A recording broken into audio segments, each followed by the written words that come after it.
Мынакей Рыскелди агай, сиз баш болгон Мустафага ыраазычылыгымды билдирем. Ушул жерден мындай түшүүбүздө да көрбөгөн адамдарды ушул жерге ээрчитип келип отурганың үчүн Мустафа сага терең ыраазылык. Алтынбек, өзүбүздүн кулунуз экенсиң. Кулагыңарга алтын сөйкө. Артта отургандар телефон ойноп эмес, элдин тагдырын ойлоп бир нерсе жазып отурат деп ишенип атам. Буга чейин мугалимде бир нече жолу алданып келгенбиз. Рыскелди агай сизден жугуп кетти го.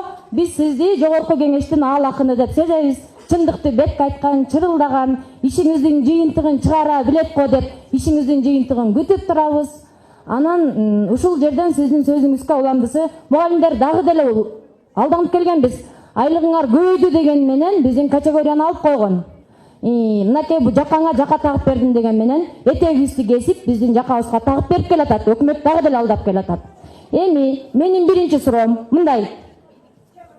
Мектеп жетекчилигине тийиштүү болуп иштеп келаткан завучтар, директорлордун айлыгына ошол кесипте иштегендиги үчүн сабак берип жаткан учурда мугалим деп эсептеп стаж үчүн кошулбайт экен. Ушул жерден бир эле адамды экиге бөлүп коюп атат.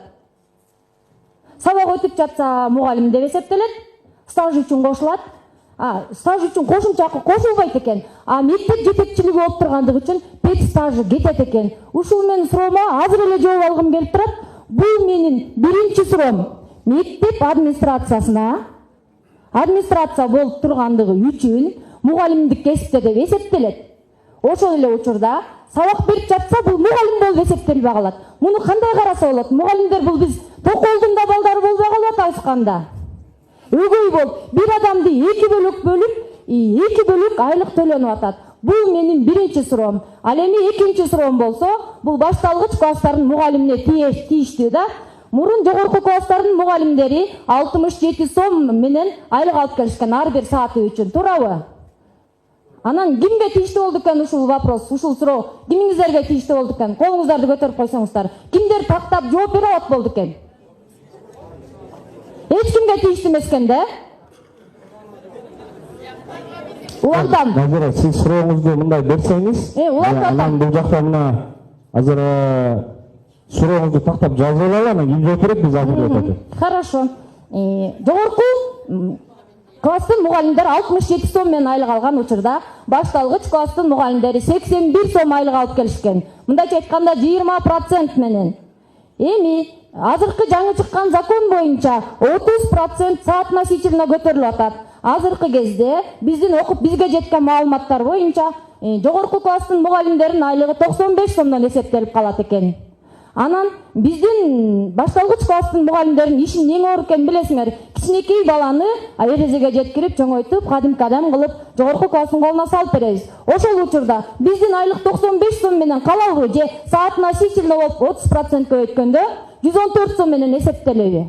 Же дагы эле баягы жеңибиздин учун кесип, сага чөнтөк салып бердик, колуң ишибесин деген жоопко калып калабызбы? Кандай деп түшүнсөк болот муну? Ушул мен азыр эле жооп алгым келип атканы ушул болчу да.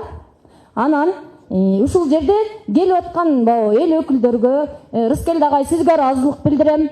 Эч кимге жашыруун эмес, азыркы учурда бийлик менен элдин арасында ажырым болуп калган. Көп нерсени бизге ошо бюджеттик мекемелерде иштегендерге тыюу салып келген. Айтпагыла, эч нерсе кылбагыла деп Почомкино поселкаларды түзүп, болгон жакшы жагын жылтыракты көргөзүп, жакшы болгон жылтырак тамагыбызды алдыңыздарга коюп, жогорку жактан келген конокторду узатып келгенбиз.